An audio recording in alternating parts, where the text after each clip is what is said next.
ஐயா வணக்கம் ஐயா. வணக்கங்க ஐயா நம்ம ஊர் பேர் சொல்லுங்க ஐயா. சேலம் மாவட்டம் ஓமலூர் வட்டம் தாரமங்கலத்து பக்கத்துல இருசாகொண்டம்புதூருங்க. ஐயா நம்ம பேருங்கய்யா சத்திக்குமாருங்க. இந்த மாடு விற்பனைக்குங்களா? ஆமாங்க, ஜெர்சி கிராஸுங்க. சரிங்க. ஒரே மாடு தாங்க, ரெண்டாணியத்து மாடு. அளவான மாடுங்க. அளவான மாடு தான், ரொம்ப பெரிய மாடும் இல்ல சின்ன மாடும் இல்ல. சரிங்க. அளவான மாடு. சரிங்க. கச்சிதமான ஒரு வீட்டு தேவைக்கு தகுந்த மாதிரி. சரிங்க. சின்ன மாடு, பொட்டியாட்டம் தீனி கச்சிதமான மாடு. சரிங்க. 2 வேளைக்கு ஒரு 9 லிட்டர் கன்ஃபார்மா கறவை வருங்க. சரிங்க. சுழி சுத்தமான மாடு. நெத்தியிலும் பாருங்க ஒரே சுழி. சரிங்க இருக்குது. சரிங்க. முதுமலையும் சென்ட்ரல்ல ராஜா சுழி ஒன்னு இருக்குது. சரிங்கய்யா. சுழி பிரச்சனை எதுவும் கிடையாது, குறைக்கடவு இல்ல. வெயில் மலைக்கு எல்லாமே செட் ஆகுங்க. ஜெர்சி கிராஸுங்க. ஜாதியில கிராஸ் தான். சரிங்க. நல்ல குணங்க. சரிங்க. நல்ல தீனி தண்ணிக்கு அருமையான மாடு. மேய்ச்சலுக்கு நல்ல மாடு தாங்க. சரிங்க. இந்த மாடு வந்து ரொம்ப பால் நம்ம அதிகமா சொல்லிங்க. சரிங்க. 5 நாள் 9 லிட்டர் சொல்றோம். சரிங்க. 1 லிட்டர் சேர்ந்து வரலாம், குறைஞ்சும் வரலாம். சரிங்க. ஒரு லிட்டர் வரும் பாருங்க, நல்லா குணம்லாம் அருமையா இருக்கும். சரிங்க.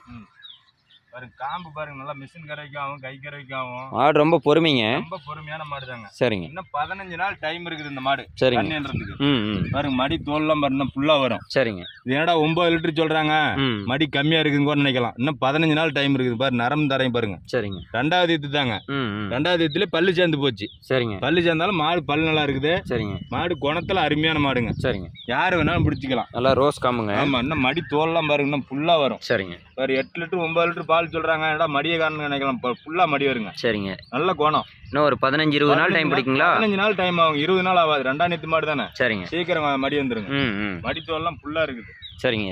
ஐயா இந்த மாட்டோட விலை எவ்வளோங்க ஐயா? மாட்டோட விலை வந்து ரொம்ப அதிகமா இன்னைக்கு இருக்கிற நிலவரத்துக்கு இந்த மாடு ரொம்ப விலை லோ பட்ஜெட் தாங்க. சரிங்க. 42,500 ரூபா மட்டும் தான் சொல்லியிருக்காங்க. 42,500 பாருங்க. மாடு ரொம்ப பெரிய மாடுலாம் இல்ல. சரிங்க. சின்ன மாடு தான். சரிங்க. 2வது நல்லா பொட்டியாட்ட மாடுன்னு வச்சுக்கோங்களேன். சரிங்க. யாரு வேணாலும் வச்சுக்கலாம். சரிங்க. வீட்டு தேவைக்கு பால் அருமையா இருக்கும். சரிங்க. ரேட்டேஷன் நல்லா வருங்க. ரேட் வந்து கொஞ்சம் அனுசரிச்சு பண்ணிக்கலாங்களா? ரொம்ப வித்தியாசம் வராதுங்க. சரிங்க. நம்ம இன்னைக்கு இருக்கிற சந்தை நிலவரத்துக்கு இதே மாடு 50,000க்கு மேல தான் சொல்றாங்க. சரிங்க. நம்ம அப்படி சொல்லல. சரிங்க. ஏன்னா ஒவ்வொருத்தர் 5,000 வாடகை வருது, 6,000 வாடகை வருதுங்கிற வாடகைக்கு வருதுங்க. நம்ம அதுக்கு தகுந்த மாதிரி மாட்டுல விலை குறைச்சு தான் போடுறோம். சரிங்க. 42,500 ரூபா மட்டும் தான் சொல்லி கவுச்சியை விட்டாச்சுங்க. அது மாதிரி இந்த அண்ணியும் போல குணத்தெல்லாம் அருமையா இருக்கும் பாருங்க. மடி எல்லாம் கை வச்சு காமிக்கிற பாருங்க, அப்படி இருக்கு. அது பாட்டுக்கு நிக்குதுங்க. அது பாட்டுக்கு நிக்கும். சரிங்க. ஓடுறது இதெல்லாம் இல்லைங்க, நல்ல குணம். மடியெல்லாம் ஃபுல்லா வரும். சரிங்க. இன்னும் 15 நாள் போச்சுன்னா மாடு நடக்க முடியாத அளவுக்கு மடி வருங்க. அப்படியே ஓட்டி காட்டுங்க. வர